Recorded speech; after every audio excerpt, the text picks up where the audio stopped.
उपासकाने त्याची उपासना आत्म्याने आणि खरेपणाने करत असताना प्रभू आम्हाला सहाय्य करणार. आज मी देवाच्या आत्म्याच्या द्वारे या जागेत आलेला आहे, या जागेत बसलेला आहे. पवित्र स्थानामध्ये बसल्यानंतर पवित्र आत्मा तुम्हाला आणि मला चालवणार. देवा परमेश्वराचा आत्मा तुमच्या आणि माझ्यामध्ये जो असणारा निर्जीवपणा आहे, तुमच्या आणि माझ्यामध्ये असलेली जी मरगळ आहे, आज जे बंधन आहे, आज सैतानाने जर एखाद्या बहिणीला, एखाद्या भावाला, एखाद्या लेकराला एखाद्या जागेवर बसवण्याचा प्रयत्न करत आहे, पवित्र आत्मा वचनाच्या द्वारे त्याच्यामध्ये जीवन देणार, वचनाच्या द्वारे त्याला प्रोत्साहन देणार, वचनाच्या द्वारे उभा करणार, वचनाच्या द्वारे त्यांच्या जीवनामध्ये कार्य करणार. हालेलुया. कारण देवाचं वचन सजीव आहे, त्याच्यामध्ये प्राण, जीव, आत्मा आहे आणि ते मनुष्याला पूर्णरूपी जीवन देणारा आहे. आणि देवाचा गौरव करत असताना, प्रभूला धन्यवाद देत असताना आम्ही पाहतो की देव आज तुमच्या आणि माझ्या जीवनामध्ये अद्भुत रीतीने सहाय्य करणारा परमेश्वर आहे. आणि म्हणून आम्ही प्रभूला धन्यवाद देऊ, प्रभूचा गौरव करू की प्रभू आज आमच्याशी बोलणार. देवाचा आत्मा तुम्हाला मला चालवणार आहे. देवाचा आत्मा तुमच्या आणि माझ्या जीवनामध्ये अद्भुत मोठं कार्य करणार. त्या प्रभूला धन्यवाद असो. हालेलुया. धन्यवाद येशूला, धन्यवाद येशूला. या ठिकाणी आज आम्ही पाहतो की देवाने आज ज्या बहिणीला, ज्या भावाला निवडलेला आहे, परमेश्वर त्याच्याविषयी आज तुम्हाला आणि मला अद्भुत रीतीने चालवत आहे. जर प्रभूने आम्हाला त्याच्या पवित्र स्थानामध्ये लावलेला आहे, रोवलेला आहे, रोखलेला आहे, तर तुम्हाला आणि मला प्रभू अद्भुत रीतीने सहाय्य करणारा परमेश्वर आहे, अद्भुत रीतीने कार्य करणार आहे. आणि म्हणून आता मी जुन्या करारामधून गणनाचं पुस्तक वाचत असताना यामध्ये देवाने आपल्या लोकांसाठी ज्या योजना केलेल्या आहेत, देवाने आपल्या लोकांसाठी जे निवडलेले लोक आहेत, देवाने आपल्या स्वतः करता, आपल्या लोकांकरता ज्यांना वेगळं करून ठेवलेलं आहे, परमेश्वर रोजच्या दिवसामध्ये पवित्र आत्मा मला चालवतो, पवित्र आत्मा मला बोलतो आणि पवित्र आत्मा आमच्या जीवनामध्ये कार्य करतो. आणि म्हणून या ठिकाणी मी वाचत असताना गणनाचं पुस्तक याचा 17वा अध्याय आणि 17वा अध्याय आणि त्यामध्ये आपण पाहतो 9 वचनापर्यंत आपण वाचत असताना यामध्ये देवाचा आत्मा तुमच्या बरोबर आणि माझ्या बरोबर आज काय बोलणार आहे याविषयी आज पवित्र आत्मा आम्हाला समजावून सांगणार आहे.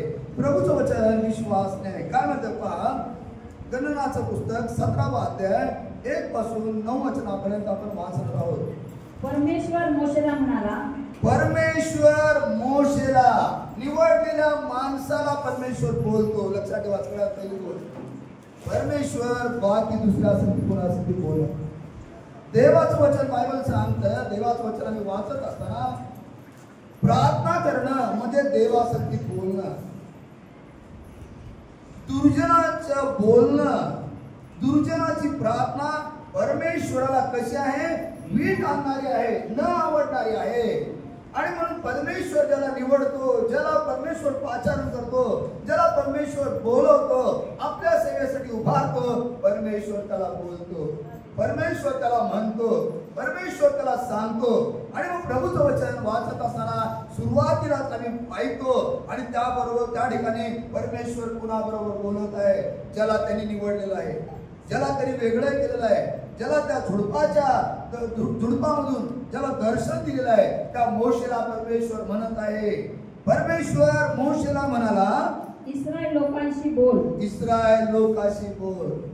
आता प्रभू आहे जो आहे तो आता स्वतः इस्रायल लोकांबरोबर बोलत नाही आहे, तर प्रभू कुणाबरोबर बोलत आहे, त्याचा सेवक ज्याला त्यांनी निवडलेला आहे, ज्यांच्याकरता त्यांनी नेमलेला आहे, त्याला म्हणत आहे. आता परमेश्वर मोशेला बोलत आहे आणि परमेश्वर मोशेला म्हणतो, इस्रायल लोकांशी बोल. काय बोलणार आहे? परंतु प्रभूचं वचन सांगतं, प्रभूने त्याला बोलायला सांगितलं. आज या जागेत तुम्ही आणि मी जे बसलेला आहे, प्रभू जवळ आम्ही ऐकण्यासाठी नाही, तर त्याचं आचरण करण्यासाठी आणि त्याच्याबरोबर बोलण्यासाठी आहे. ही देवाची कृपा आहे. म्हणून प्रभूचं वचन सांगतं, रोमकराचं पत्र आम्ही वाचत असताना आम्ही एकमेकांसाठी रदबद्धीची प्रार्थना केली पाहिजे, एकमेकांसाठी मध्यस्थ केली पाहिजे. आणि या ठिकाणी वाचत असताना आम्हाला एक गोष्ट समजून येत आहे. परमेश्वर मोशेला म्हणाला, इस्रायल लोकांशी बोल आणि त्यांच्या बरोबर आणि त्यांच्या पूर्वजांच्या घराण्याप्रमाणे त्यांच्या सर्व सरदारांकडून हा प्रत्येकी एक अशा 12 काठ्या घे हा आणि त्या प्रत्येक काठीवर त्यांचे त्यांचे नाव लिही. हा लक्ष द्या. प्रभू बोलत आहे. प्रभू काय सांगत आहे? प्रत्येक इस्रायल लोकांच्या घराण्याप्रमाणे, इस्रायल लोकांच्या घराण्याप्रमाणे काय कर? त्यांच्या सरदारांकडून त्यांच्या सरदारांकडून प्रत्येकी एक अशा 12 काठ्या अशा 12 काठ, 12 वंश होते आणि त्या 12 वंशापैकी प्रत्येकापैकी एक एक काठी घे आणि प्रत्येक काठीवर त्याचे नाव लिही. त्यांचं नाव. आता लक्ष द्या. देवाचं वचन बोलत आहे. परमेश्वर मोशेला सांगितलेलं आहे. परमेश्वरने मोशेला सांगितलेलं आहे, आता मी तुला जे सांगतो इस्रायल लोकांना जाऊन सांग, त्यांना बोल. आणि इस्रायल लोकांपैकी 12 सरदारांना, 12 लोकांना, त्यांच्यातल्या लोकांना बाहेर बाजूला काढ आणि प्रत्येकाबरोबर प्रत्येकाच्या नावी एक एक काठी घे आणि त्या काठीवर त्यांचे नाव लिही. लेव्याच्या काठीवर हा अहरोनाचे नाव लिही. एक काठी आहे, 12 काठ्या आहेत आणि त्यामध्ये लेवीची एक काठी आहे. लेवी घराणा जो आहे परमेश्वराच्या सेवेकरता, परमेश्वराच्या कार्याकरता, दर्शन मंडपामध्ये जाण्याकरता, परमेश्वराच्या कोशाजवळ जाण्याच्या जवळ एकदम लेवी लोक जे आहे परमेश्वराने वेगळे केलेले होते. आणि लेवीच्या वंशापैकी लेवीच्या काठीवर अहरोनाचे नाव लिही. लेवीची जी काठी आहे त्याच्यावर काय कर? अहरोनाचे नाव लिही. कारण इस्रायलाच्या पूर्वजांच्या घराण्यातील प्रत्येक सरदाराची एक एक काठी घे आणि दर्शन मंडपातील साक्षीपटासमोर जेथे मी तुम्हाला दर्शन देत असतो तेथे त्या काठ्या ठेव. कुठं दर्शन देत होता परमेश्वर? जेथे मी तुम्हाला दर्शन देत होतो तेथे तुम्ही काय करा? त्या काठ्या ठेवा. लक्ष द्या. प्रभूचं वचन तुम्ही गणना आणि लेवी हे पुस्तक वाचा. एक जागेवर वाचलं तुम्हाला समजणार नाही. वाचताना भर आता चला 10 अध्याय संपू असं जर वाचलं तर तुम्हाला काय पण समजणार नाही. एक अध्याय जर तुम्ही दिवसात वाचला तर तुम्हाला समजेल तुम्हाला परमेश्वराने कुठं ठेवलेलं आहे, तुम्ही कुठं जाऊन प्रार्थना केली पाहिजे, तुम्हाला कुठं निवडलेलं आहे आणि देव तुम्हाला कुठं आशीर्वाद देणार. या 2 अध्यायामध्ये पूर्णपणे लिहिलेलं आहे. आणि मग प्रभूचं वचन या ठिकाणी आम्ही वाचत असताना आम्हाला समजून येतंय की लेव्याच्या काठीवर अहरोनाचे नाव लिही, कारण इस्रायलाच्या पितृकुळातील प्रत्येक सरदाराची एक एक काठी घे आणि दर्शन मंडपातील साक्षपटासमोर जेथे मी तुम्हाला दर्शन देत असतो तेथे त्या काठ्या ठेव. तेथे काठ्या ठेव. आता हे काय झालेलं आहे? प्रभूने मोशेला सांगितलं. आता वर्तमान काळामध्ये जर आम्ही पाहिलं, चालू काळामध्ये जर पाहिलं, पवित्र आत्मा तुम्हाला आणि मला दर्शन देत आहे. पवित्र आत्मा तुम्हाला आणि मला अद्भुत रीतीने चालवत आहे. आणि मग दावीद राजा एक वरदान मागतो. स्तोत्र संहिता 27 अध्याय आणि 4व्या वचनामध्ये, प्रभू मी तुझ्याजवळ एक वरदान मागतो, त्याच्या प्राप्तीसाठी मी झटे. ते हे की आयुष्यभर तुझ्या मंदिरामध्ये माझी वस्ती व्हावी आणि तुझे मनोहर रूप मी पाहत राहावी. तुझं दर्शन घ्यावं रात्रंदिवसाचं. प्रभू मी तुझं दर्शन घ्यावं. प्रभूचं दर्शन प्रभूच्या मंदिरातूनच प्रभू तुम्हाला आणि मला बोलतो. आणि पवित्र आत्मा तुम्हाला आणि मला चालवतो. पवित्र आत्मा तुम्हाला आणि मला उभा करतो. पवित्र आत्मा तुम्हाला आणि मला अद्भुत रीतीने सहाय्य करतो.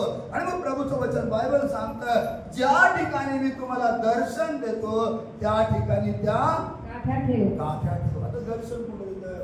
आम्ही नवीन करारामध्ये जर वाचलं, दर्शन परमेश्वर दर्शन कुठं देत होता? इब्री लोकांचं पत्र त्याचा 9वा अध्याय वाचत असताना पहिल्या वचनापासून वाचा. मग परमेश्वर तुम्हाला समजावून सांगतो. देवाचं वचन तुम्हाला समजू. जुन्या करारामध्ये जे आहे जुन्या करारामधून आम्ही पाहतो, नवीन करारामध्ये इब्री लोकांच्या पत्रामध्ये 9 अध्याय 1 ते 5 वचनापर्यंत वाचत असताना त्यामध्ये हे दर्शन मंडपाविषयी आम्ही वाचतो. दर्शन मंडप याविषयी आम्ही वाचत असताना एक गोष्ट समजून येते. समजायला का तुम्हाला वचन? इकडे बघा माझ्याकडे. या ठिकाणी दर्शन मंडप, दर्शन म्हणजे काय? दर्शन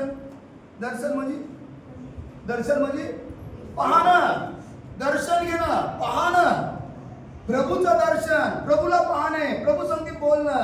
आणि बायबल सांगतो दर्शन मंडप, ह्या मंडपामध्ये परमेश्वर इस्रायल लोकांना दर्शन देत होता, इस्रायल लोकांबरोबर बोलत होता, आपल्या सेवकाबरोबर बोलत होता. आणि प्रभूचं वचन बायबल सांगतं इब्री लोकांचं पत्र 9 अध्याय 1 वचनामधून वाचत असताना काय म्हणतं वचन? पहिल्या करारातही उपासनेचे विधी होते. पहिल्या करारामध्ये देखील उपासनाचे काय होते? विधी होते. आता पहिला करार जो आहे, आता विषय तो मोठा आहे, परंतु पहिला करार जो आहे त्यामध्ये देखील उपासनेचे विधी होते व पवित्र स्थान होते. पण ते पृथ्वीवरचे होते. पण ते कसे होते? पृथ्वीवरचे होते. पहिला करार जो होता त्यामध्ये पण उपासनाचे प्रकार होते आणि ते कुठं होते? पृथ्वीवर होते. कारण पहिला मंडप तयार केलेला होता. नीट वाच. कारण पहिला मंडप तयार केलेला होता. त्यात दीपवृक्ष, त्यात पहिल्या मंडपामध्ये काय होतं? दीपवृक्ष, मेज व समर्पित भाकरी होत्या. त्याला काय म्हटलेलं आहे? पवित्र स्थान म्हटलेलं आहे. पहिला जो नियम आहे, पहिल्या जो उपासना होत्या त्यामध्ये काय काय होतं? दीपवृक्ष, मेज व समर्पित भाकरी होत्या. त्याला पवित्र स्थान म्हणते आहे. त्याला काय म्हटलेलं आहे? पवित्र स्थान. ज्या ठिकाणी उपासनेला जात होते त्यामध्ये जुन्या करारामध्ये आम्ही वाचत असताना या गोष्टी त्या ठिकाणी होत्या. त्याला पवित्र स्थान म्हटलेलं आहे. पुढे वाचत असताना आम्हाला समजून येते काय म्हणतो वचन? आणि दुसऱ्या पडद्याच्या पलीकडे. आता दुसरा पडदा, पहिला पडदा जो आहे तो पवित्र स्थान आहे.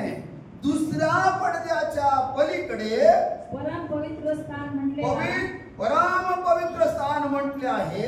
म्हटलेला मंडप होता. परम पवित्र स्थान म्हटलेला मंडप होता.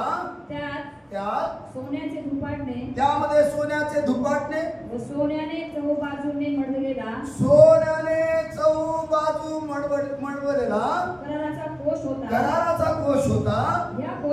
या कोशामध्ये मानना ठेवलेले सुवर्ण पात्र. या कोशामध्ये काय होतं? मानना ठेवलेले सुवर्ण पात्र. मानना ठेवलेले. ज्या इस्रायल लोकांना परमेश्वराने स्वर्गातून अन्न दिलं होतं तो मानना जो होता तो सुवर्ण पात्रामध्ये होता. कळ्या आलेली अहरोनाची काठी व कराराच्या पाट्या ही होती. काय काय होतं त्या ठिकाणी? जो परम पवित्र स्थान आहे, जो पवित्र अंगण आहे, या सर्व गोष्टी त्या ठिकाणी होत्या. आणि पुढे जाऊन वाचत असताना आम्हाला समजून येईल. मग त्या पुढे वाचत असताना 1 वर्षातून एकदाच परम पवित्र स्थानामध्ये जाणारा जो महान असा एकच याजक आणि तो म्हणजे प्रभू येशू ख्रिस्त आहे. आणि या ठिकाणी आम्हाला एक लक्षात ठेवायचं आहे की दर्शन मंडप, ज्या ठिकाणी प्रभूने मला दर्शन दिलेलं आहे, ज्या ठिकाणी मला प्रभूने भेटलेलं आहे, ज्या ठिकाणी माझं परिवर्तन झालेलं आहे, ज्या ठिकाणी माझा पश्चाताप झालेला आहे, ज्या ठिकाणी माझा बाप्तिस्मा झालेला आहे, ज्या ठिकाणी प्रभूने मला हाक मारलेला आहे, ते जागेतून तुम्ही लीन होऊन प्रार्थना केली तर प्रभू परमेश्वर तुमची प्रार्थना ऐकणार आहे, तुमची विनंती याचना ऐकणार आहे. आणि मग आम्ही पुढे वाचत असताना आम्हाला एक गोष्ट समजून येते. काय म्हणते पहा? गणनाचं पुस्तक 17 अध्याय आणि वाचा. आणि दर्शन मंडपातील साक्षपटासमोर जेथे मी तुम्हाला दर्शन देत असतो तेथे त्या काट्या ठेवा. ज्या पुरुषाला मी निवडेन त्याच्या काठीला अंकुर फुटतील. ज्या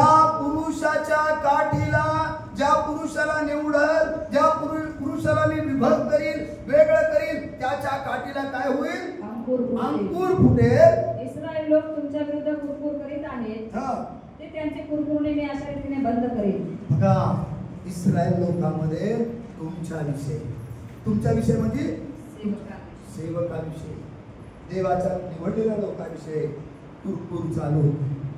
कुरकुर करणारे लोक कसे होते? कुरकुर करणारे. मग प्रभू म्हणतो, या 12 वंशातले 12 सरदारातल्या प्रत्येकातल्या त्या एक एक काठी घे आणि त्या काठीवर त्यांचं नाव ठेव. त्यामध्ये लेवी जो घराणा आहे त्यामध्ये त्याच्या काठीवर अरोनाचे नाव लिही. आणि मग या ठिकाणी मी वाचत असताना आम्हाला समजून येते, ज्या पुरुषास मी पसंत करीन त्याच्या काठीवर अंकुर फुटेल. इस्रायल लोक तुम्हा विरुद्ध कुरकुर करत आहेत, ते त्याचे कुरकुरणे मी बंद करीन. कधी बंद करीन? त्यांना समजल. काय समजणार आहे बा? प्रभूचं वचन काय सांगतं या ठिकाणी? इस्रायल लोक तुम्हा विरुद्ध कुरकुर करत आहेत, ते त्यांचे कुरकुर करणे मी बंद करीन.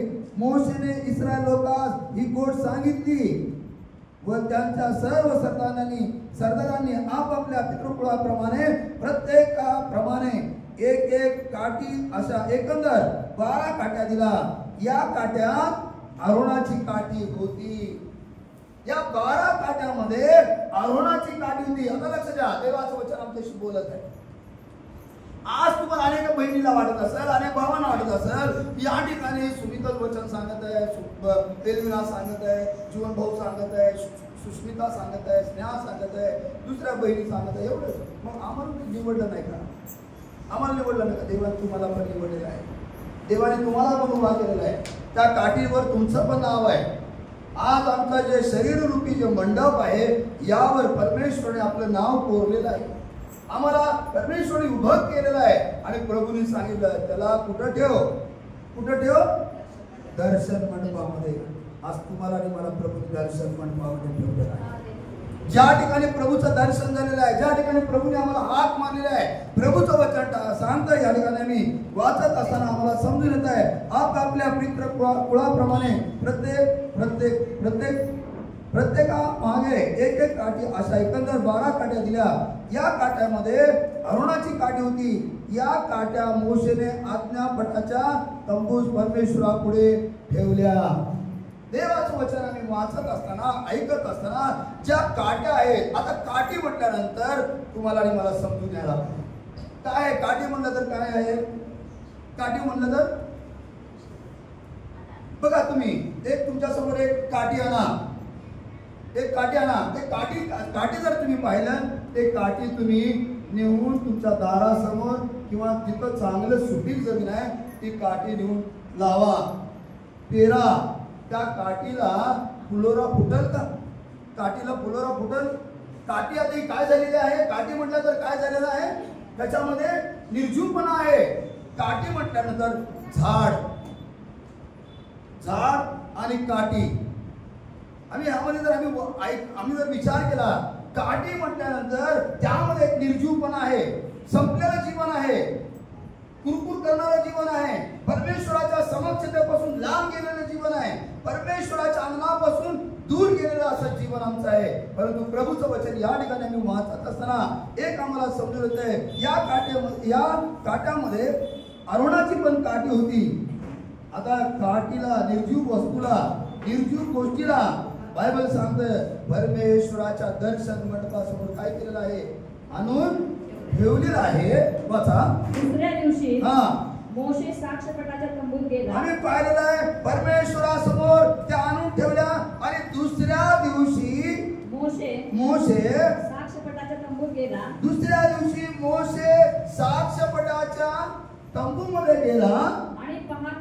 आणि पाहतो तो लेवी घराण्यातील अरोनाच्या काठीला अंकुर फुटून ती फुलली आहे व तिला बदाम येऊन ते पिकले आहेत असे त्याला दिसून आले. हालेलुया. आज आम्ही पाहतो की देवाने आम्ही विचार जर केला, आज मी कोणत्या वंशातून, कोणत्या कुळातून, कोणत्या धर्मातून, कुठून आलेला मी, याला महत्व नाही. महत्व कशाला आहे? मी पूर्वी निर्जीव होतो, मी पूर्वी माझ्यामध्ये असमर्थपणा होता, मग मी माझं जीवन व्यर्थ जीवन होतं. परंतु ज्या प्रभूचा प्रकाश माझ्यामध्ये आला, माझ्यामध्ये आलं, प्रभूचं वचन माझ्यामध्ये आलं, प्रभूचं दर्शन मला झालं, त्याच प्रभूने माझ्या जीवनामध्ये कार्य करायला सुरुवात केली. बायबल सांगतं त्या सर्व निर्जीव काट्या होत्या, परंतु प्रभूची आज्ञा होती, प्रभूचं सामर्थ्य होतं. या ज्या काट्या होत्या ते देवाच्या लोकांविरुद्ध, देवाच्या सेवकाविरुद्ध. आम्ही पाहतो काट्या म्हटल्यानंतर सरदार होते. त्या काट्यांवर सरदाराचं नाव म्हणजे असणाऱ्या विभक्त त्या ठिकाणी जे 12 अंश होते, त्या 12 अंशापैकी 12 लोकांच्या काट्या त्या ठिकाणी ठेवल्या होत्या आणि प्रत्येकाचं नाव त्या काठीवर होतं.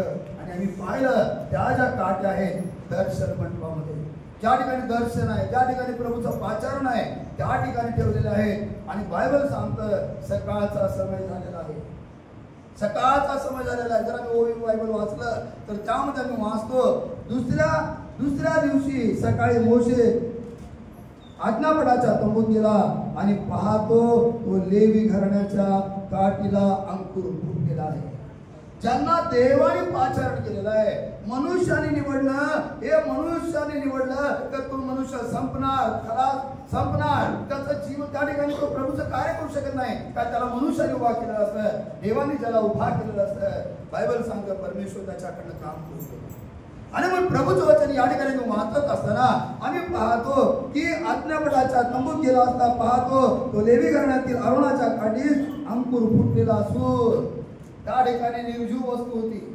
तुम्ही आणि माझं जीवन संपलेलं होतं, निर्जीव असं होतं. स्तोत्र करता म्हणतो आम्ही नाशाच्या काचे दलदलीच्या चिखलामध्ये आम्ही होतो, परंतु प्रभू तुझ्या उजव्या हाताने आम्हाला सावरून धरलेला आहे, आम्हाला त्या नाशातून बाहेर काढलेला आहे, त्या क्लेशातून आम्हाला बाहेर काढलेला आहे आणि त्यातून आम्हाला ख्रिस्त म्हणणाऱ्या कडकावर उभा केलेला आहे. आणि बायबल सांगतं अरुणाच्या काठीला अंकुर फुटलेला आहे. आणि पुढे वाचत असताना आम्हाला समजून येत आहे की ती अंकुर फुटलेला असून ती फुललेली आहे व तिला बदाम येऊन ते पिकलेले आहे. प्रभू ज्यांना निवडतो ना, प्रभू ज्यांना पाचारण करतो, परमेश्वर ज्यांना निवडतो, बायबल सांगतं देवाचं वचन धार्मिक 70 वेळ जरी पडला तर परमेश्वर त्याला काय करतो, उभा करतो, उठवतो, त्याला उठवतो. कारण त्याला देवाने पाचारण, कारण त्याला देवाने निवडलेलं असतं. आणि म्हणून प्रभूचं वचन आज वाचत असताना आज तुमचं आणि माझं जीवन निर्जीव जीवन होतं, तुमचं आणि माझं जीवन प्रभूपासून परमेश्वराच्या समक्षतेपासून दूर असं होतं. परंतु प्रभूने आज आम्हाला बोलवलेलं आहे, प्रभूने आम्हाला निवडलेलं आहे. आणि मग जर प्रभूने निवडलेलं आहे तर प्रभूचं वचन सांगतं तुम्ही आणि मी घोषणा करणारे असले पाहिजे, तुम्ही आणि मी प्रभूचं वचन गाजवणारे पाहिजे, तारण जाहीर करणारे लोक पाहिजे. कारण देवाने आमचा निर्जीवपणा काढून आमच्यामध्ये अंकुर, आमच्यामध्ये एक नवीन असं जीवन, नवीन सत्याची प्रभूने आम्हाला दिलेली आहे. आणि मग बायबल सांगतं तरुण थकतील, भागतील, भर जवानीमध्ये काय करतील, ठेचा खातील, परंतु परमेश्वरावर विश्वास ठेवणाऱ्याला परमेश्वर काय करतो,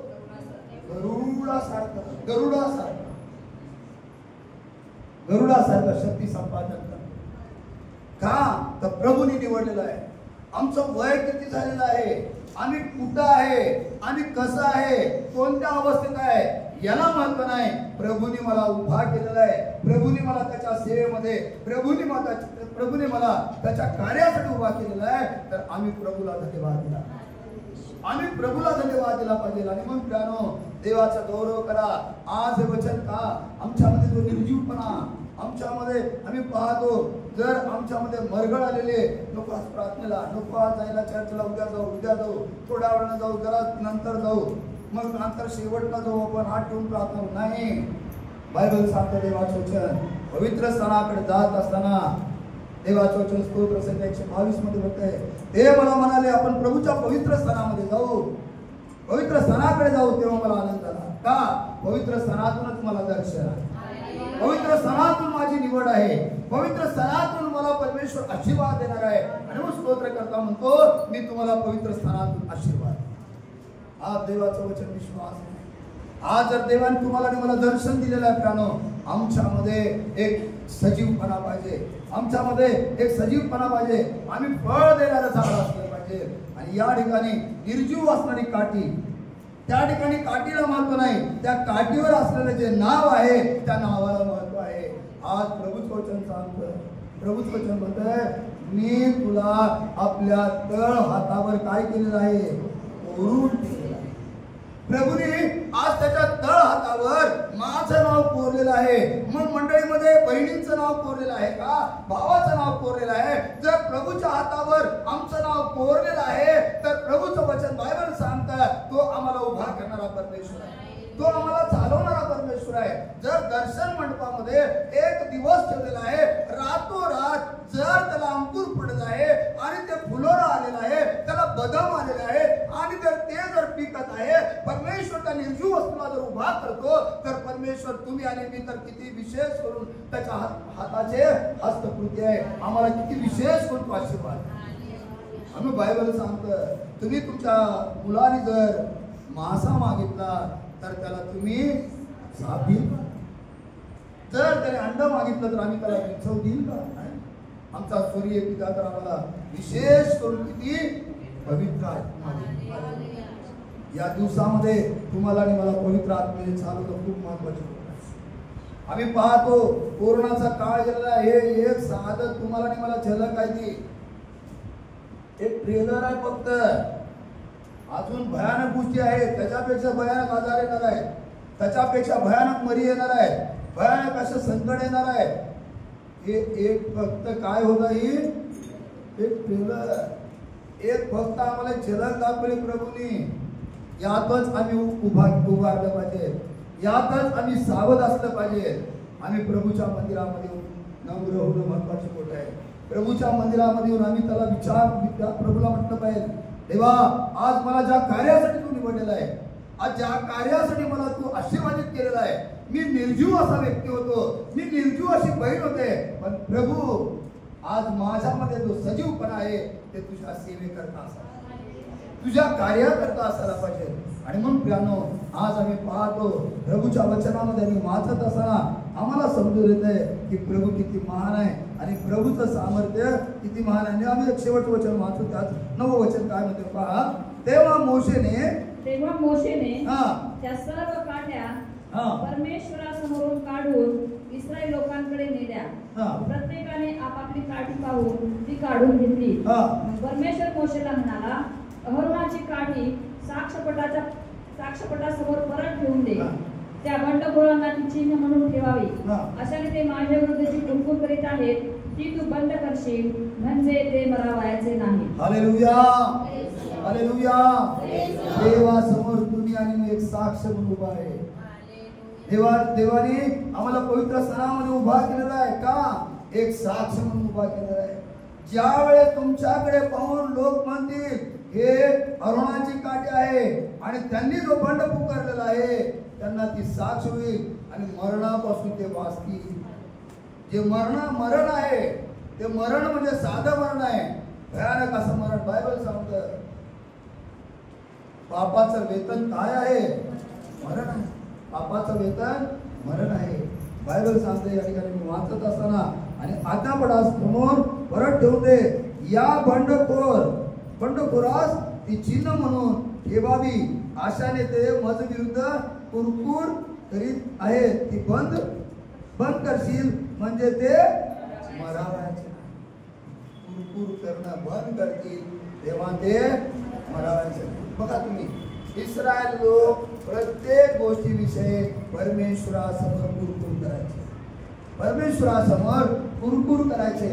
आणि परमेश्वरासमोर कुरकुर केल्यामुळं दूध आणि मध या देशामध्ये दूध आणि मध वाहणाऱ्या देशामध्ये ते गेले नाहीत का? त्यांच्या कुरकुरपणामुळे. आज तुम्ही आणि मी ही गोष्ट समजून घेतली पाहिजे. आज हा शेवटचा कठीण काळ आहे, शेवटचा समय आहे. मला दूध आणि मध या देशामध्ये जायचं आहे, मला सार्वकालिक जीवनाकडे जायचं आहे. तुमच्यामधलं आणि माझ्यामध्ये जे असणारे कुरकुरपणा आहे, जे बंड आहे, जी कागाळी आहे, ते तुम्ही आणि मी बंद केली पाहिजे.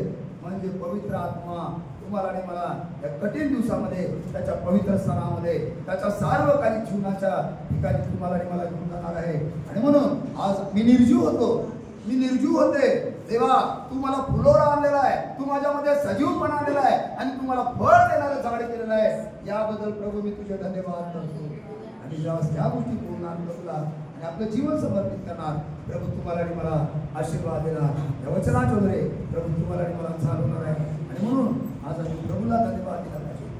आम्ही देवाचा गौरव केला पाहिजे की प्रभू आमच्यामध्ये आहे. प्रभू आज आमच्यामध्ये आहे.